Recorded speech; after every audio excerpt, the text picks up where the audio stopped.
2025 भर्तियों का वर्ष आज ही सुनिश्चित करें अपना सिलेक्शन और डाउनलोड करें तैयारी कर लो ऐप। नमस्कार, एजुकेशन नगरी में आपका स्वागत है और मैं हूं आपके साथ विनीत। फर्स्ट ग्रेड भर्ती के अभ्यर्थी लगातार धरने पर बैठे हुए हैं। एक हफ्ते से ज्यादा का समय हो चुका है।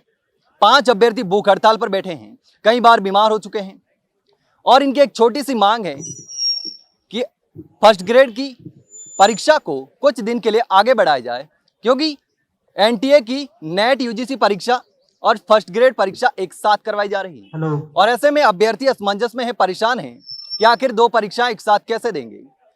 और सबसे बड़ी मुश्किल उन अभ्यर्थियों के सामने खड़ी है जो दोनों परीक्षाओं में शामिल होना चाहते हैं, जो दोनों परीक्षाएं देना चाहते हैं। वो या तो यूजीसी नेट की परीक्षा दे सकते हैं या फिर फर्स्ट ग्रेड की परीक्षा दे सकते हैं। दोनों में से एक न एक परीक्षा उनकी छूटनी ही है। और वो तमाम अभ्यर्थी लगातार आरपीएससी और सरकार से गुहार लगा रहे हैं कि परीक्षा को कुछ दिन आगे बढ़ाया जाए, दोनों परीक्षाओं को एक साथ नहीं करवाया जाए। और उनका कहना है कि आरपीएससी की कहीं ना कहीं इसमें कमी रही है, क्योंकि उनको पहले से पता था कि जून महीने में परीक्षा नहीं करवाई जा सकती और कभी भी नहीं करवाई जाती। और अगर स्थगित परीक्षा होने की बात करें तो पहले भी परीक्षाएं स्थगित होती आई हैं, ऐसा नहीं है।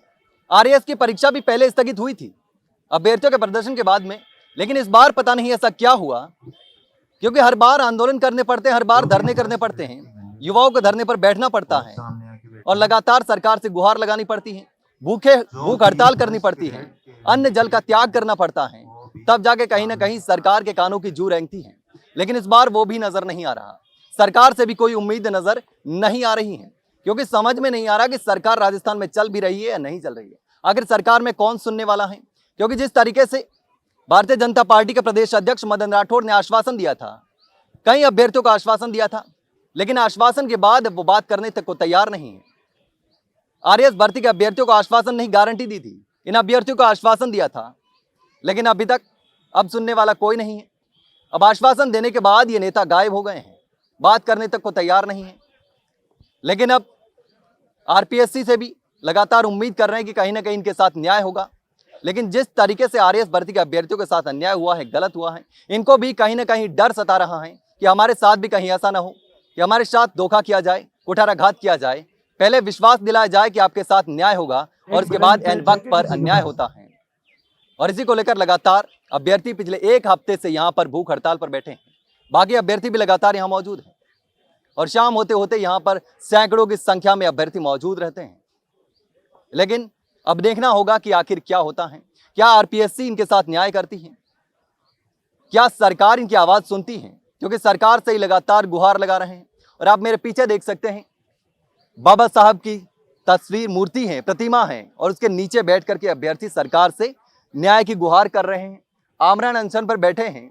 और इस पोस्टर पर, बैनर पर आप देख सकते हैं, मदन राठौड़ जी अपना वादा निभाओ। मदन राठौड़ जी ने इनको वादा किया था कि आपका काम हो जाएगा, आपके साथ न्याय होगा, लेकिन हुआ नहीं।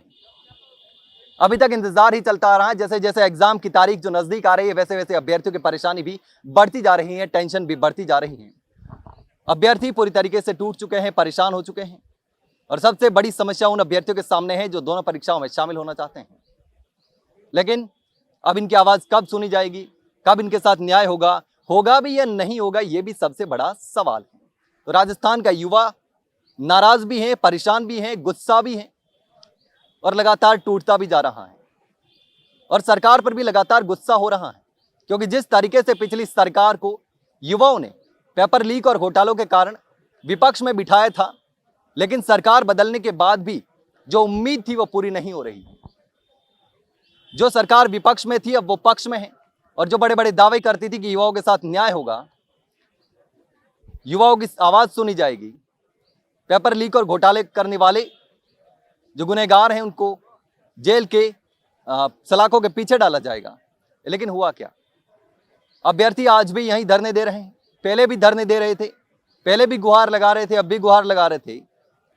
लेकिन अब देखना होगा कि आखिर इन अभ्यर्थियों के साथ न्याय कब होता है। फिलहाल के लिए इतना ही, जल्द मिलते हैं एक नई जानकारी के साथ। तब तक के लिए नमस्कार।